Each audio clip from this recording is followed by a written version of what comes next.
Ubushize twari turi kugenda tuganira ku bintu bijyanye n'imyaka. Muri iyi myaka mu bashakanye rero imyaka ni ikintu kiba gikomeye cyane ku ngingo ijyanye n'urushako cyangwa se no gushakana, kuko buriya uko umuntu agenda akura mu myaka uko biri kose ni nako agenda ahura n'ibintu bigiye bitandukanye bimurema cyangwa se bimukuza mu bijyanye n'amarangamutima, mu bijyanye n'imibereho ya buri munsi, mu kazi akora, amafaranga yinjiza, cyangwa se muri makeya byose hamwe.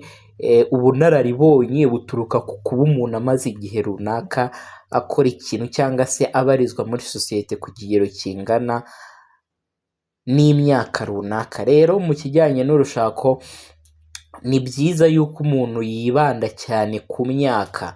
Nanone iyo umuntu akurusha imyaka myinshi biba ari ikibazo, ariko nanone iyo nanone ushatse ukiri mutoya ku myaka runaka nabyo nanone biba ari ikibazo gikomeye cyane. Rero ku kiganiro cy'ubushize twari twagarutse ku bijyanye n'umwe mu bahanga mu bijyanye n'urushako cyangwa se relationship expert witwa Jordan Peterson. Ni clinical psychologist ariko ugenda ukora ibiganiro bigiye bitandukanye bivuga ku bijyanye n'imyaka runaka. Ese ugiye gushaka umuntu ni imyaka ingahe yakabaye kuba kurusha?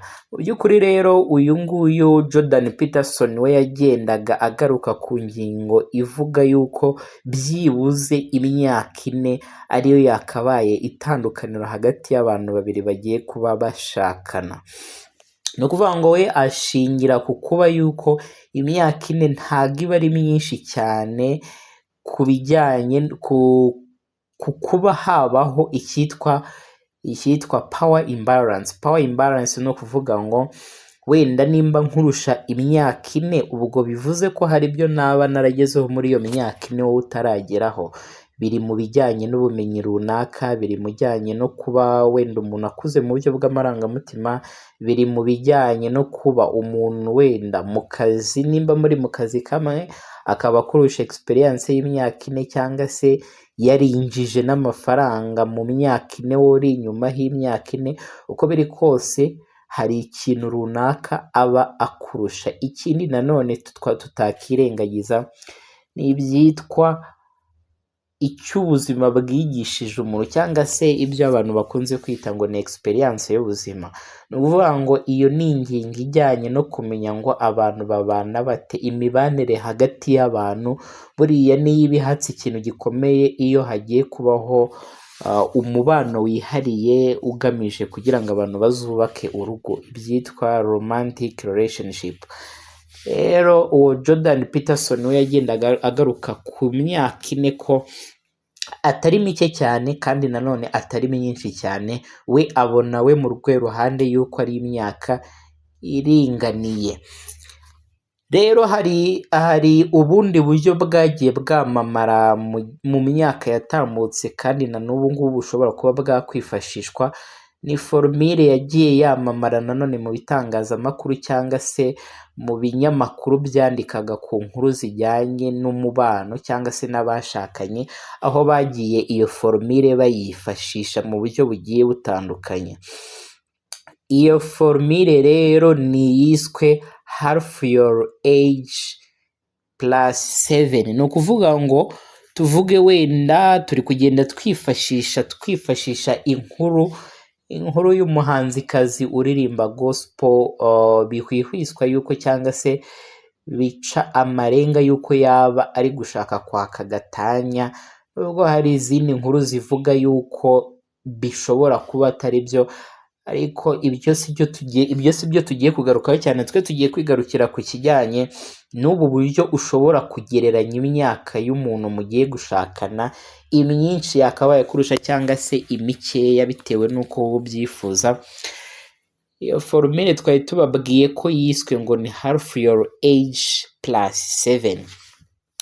Ngo hano urafata imyaka yawe, tuvuge nimba uri umugabo ufite imyaka 36, ese nimba ugiye gushaka umuntu mutoya mu myaka, umuntu ukiri muto mu myaka ushoboka washaka yaba afite imyaka ingahe? Fata 36 ugabanye kabiri nurangiza wongereho 7, ubwo 36 nugabanya kabiri biraba 18, 18 niwongeraho 7 birahita biba 25. Ni ukuvuga ngo byibuze umuntu ukiri mutoya, youngest acceptable partner, ku muntu ufite imyaka 36 y'ubukure w'umugabo, yakabaye byibuze ashakana n'umukobwa, ubwo ni umusore, yakabaye ashakana n'umukobwa w'imyaka 25, akaba wenda harimo ikinyuranyo cy'imyaka 11, yaba harimo ikinyuranyo cy'imyaka 11, byibuze umuntu yifashishije iyi formule, cyangwa se wenda uyu muhanzikazi wa gospel yaza kwifashisha nk'iyi formule, byibuze yari kuvuga ati ko biri kose ashobora kuba ari mukuru cyane, ashingiye nyine kuri iyi formule. Bibutsa yuko iyi formule si ihame yuko ari igomba kugenderwaho, ariko byibuze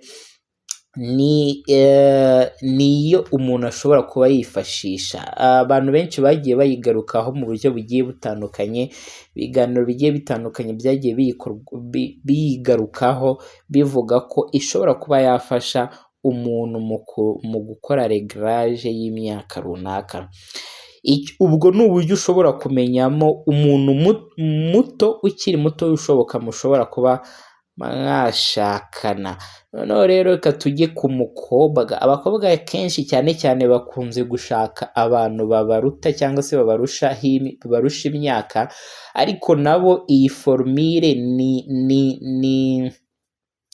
ni imbusane yayo, cyangwa se ni reverse, ni imbusane yayo y'iyi tuvuze haruguru. Iyi ngiyi tuvuze haruguru ni ugufata imyaka yawe ukagabanya kabiri ugateranyaho 7. Noneho iyi yo ubaye uri umukobwa ushaka kumenya ngo ese umuntu mukuru waba anduta yaba andusha imyaka ingahe, ni ukuvuga ngo urafata yayindi yawe, dufate 22, bivugwa ko ariyo uyu muhanzikazi wa gospel yari afite. Ngo gufata 22 ugakuramo 7 harasigara 15, ni ukuba kabiri biraba 30. Byibuze bigaragara yuko byibuze uyu mukobwa w'imyaka 22 yakabaye byibuze ashaka umuntu w'imyaka 30, kugira ngo byibuze abashe kuvuga ngo uyu muntu nubwo anduta ariko ntago anduta cyane. Impamvu y'izi formule rero nuko ifite ukuntu irinda umuntu kuba yabona imyaka myinshi, ni ukuvuga ngo ugasanga umuntu arakurusha imyaka myinshi. Rero iyi formule igerageza kugabanya ingano y'imyaka umuntu yakabaye akurusha.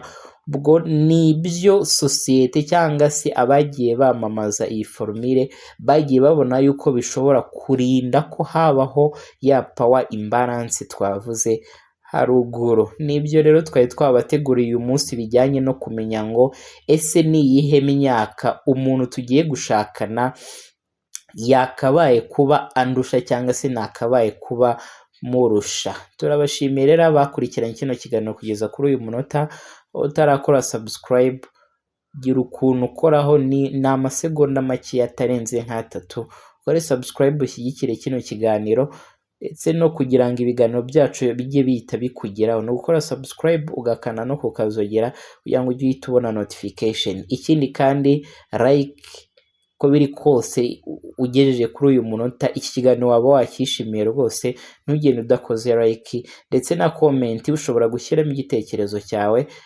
Turabashimiye cyane, ibiganiro byacu nakagaruka. Ciao ciao. Ndeba bibaye.